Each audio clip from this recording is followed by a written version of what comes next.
Pregnancy का 7वां महीना हो या 8वां महीना, अगर आपको ये लक्षण दिखते हैं तो आपको देरी ना करते हुए तुरंत डॉक्टर के पास जाना चाहिए। कई बार महिलाओं को लेबर पेन की सही जानकारी नहीं होती है, जिसकी वजह से वो कभी कभी गलत लेबर पेन आने पर डॉक्टर के पास पहुंच जाती है या सही लेबर पेन आने पर डॉक्टर के पास देरी से पहुंचती हैं। नमस्कार दोस्तों, स्वागत है आप सभी का बेबी केयर फैमिली पर। आज की वीडियो बहुत ज़्यादा इंपॉर्टेंट होने वाली है, तो वीडियो को बिना स्किप करे एंड तक ज़रूर देखिएगा। क्या आप जानते हैं, जब लेबर पेन आते हैं तो एक महिला लेबर पेन को लेकर बहुत कंफ्यूज होती है, क्योंकि लेबर पेन दो तरीके के होते हैं। एक होता है नकली लेबर पेन और एक होता है असली लेबर पेन। कई बार महिलाएं नकली लेबर पेन शुरू होने पर डॉक्टर के पास पहुंच जाती हैं या असली लेबर पेन आने पर डॉक्टर के पास देरी से पहुंचती हैं। जब ये दोनों ही कंडीशन होती है तो इसका शिशु पर क्या प्रभाव पड़ता है, क्या आप इस बात को जानते हैं?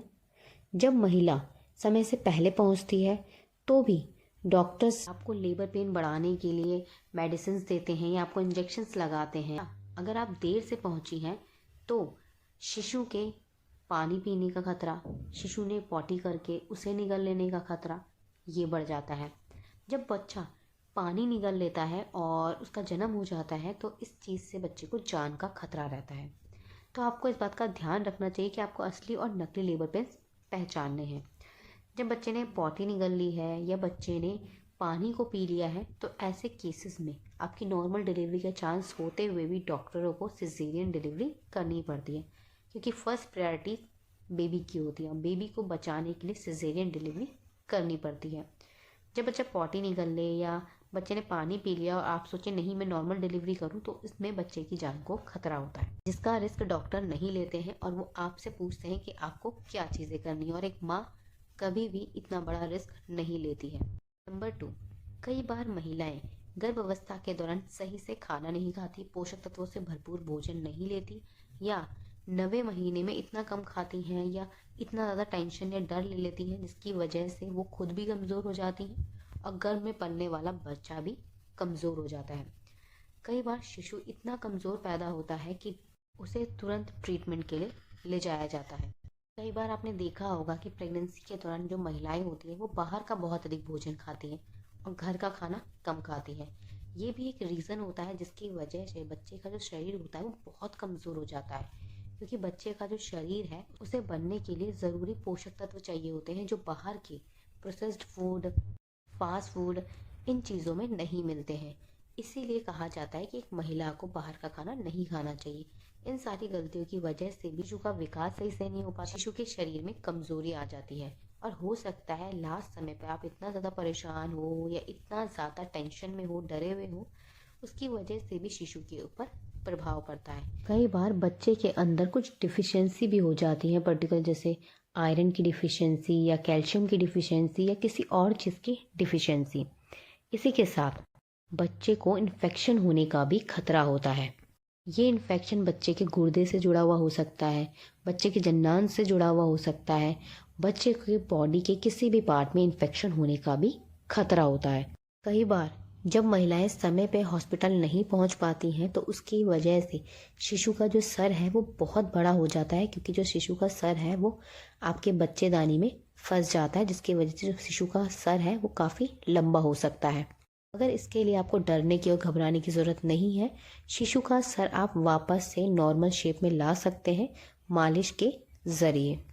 नंबर 4, कई बार शिशु बाहर आने के बाद सांस नहीं ले पाते हैं या बच्चे रोते नहीं हैं या बच्चे आंखें नहीं खोलते। ये सारा खतरा भी डिलीवरी से पहले हमारे द्वारा की गई कुछ गलतियों की वजह से होता है। जैसे अगर हम लेबर पेन को नहीं समझ पाए, डॉक्टर के पास समय पर नहीं पहुंच पाए, हमने खाने पीने में कुछ गलतियां कर दी, या हो सकता है हमने कोई भारी सामान उठा दिया या हम कहीं गिर गए, या कुछ भी इंसिडेंट अगर हमारे साथ होते हैं तो इसका असर हमारे गर्भ में पल रहे शिशु पर होता है।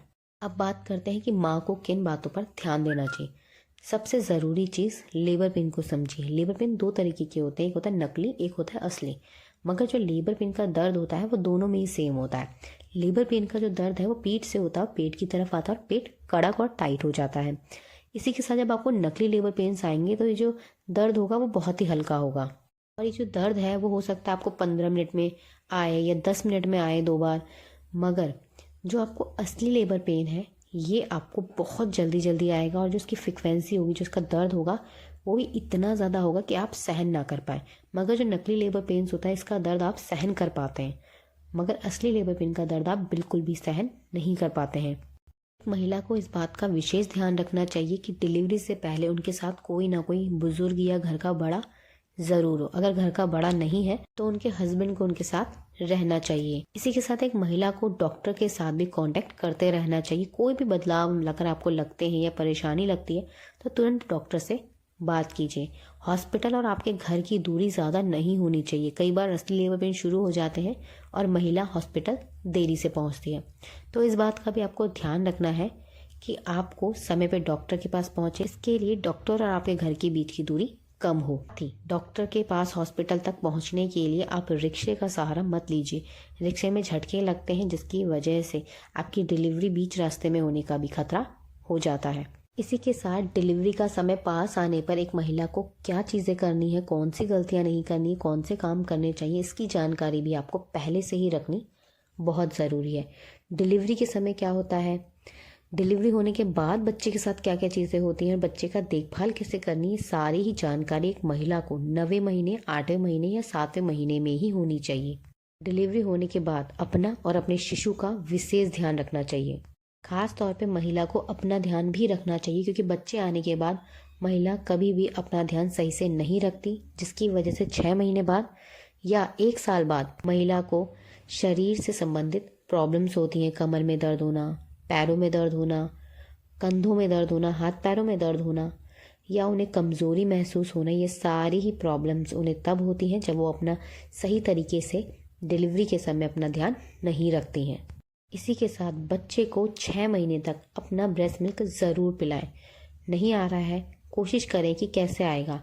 हो सकता है आपका जो ब्रेस्ट मिल्क है वो 10 दिन में बने या 15 दिन में बने, मगर आपको हार नहीं माननी और ब्रेस्ट मिल्क कैसे बढ़ता है, कैसे बनता है, इसके बारे में सही जानकारी लेनी है, सही भोजन भी लेना है। बच्चे को फीड कराते रहिए ताकि जो ब्रेस्ट मिल्क है वो जल्दी जल्दी बने, क्योंकि जितना बच्चा सक करता है उतना ही जो आपकी नसें हैं वो खुलती हैं और उनमें ब्रेस्ट मिल्क बनना शुरू होता है। इसलिए बच्चे को फीड कराना बिल्कुल भी मत छोड़िएगा। इससे जुड़े कोई भी सवाल या सुझाव हो तो कमेंट करके ज़रूर लिखिएगा। आशा करती हूँ हमारी इस वीडियो से आपको मदद ज़रूर मिली होगी, तो प्लीज़ इस वीडियो को लाइक कर अपने दोस्तों के साथ शेयर ज़रूर कीजिएगा। अगर आप हमें फेसबुक पर देख रहे हैं तो प्लीज़ हमें फॉलो ज़रूर कीजिए। अगर आप हमें यूट्यूब पर देख रहे हैं तो हमें सब्सक्राइब कर बेल आइकन ज़रूर प्रेस कीजिएगा, ताकि प्रेगनेंसी और पेरेंटिंग से जुड़ी ऐसे ही इंपॉर्टेंट वीडियोज़ आपको मिलती रहे। हमारी वीडियो को पूरा देखने के लिए आप सभी का धन्यवाद। मिलते हैं आपसे नेक्स्ट वीडियो में, तब तक के लिए अपना ध्यान रखिएगा। नमस्कार।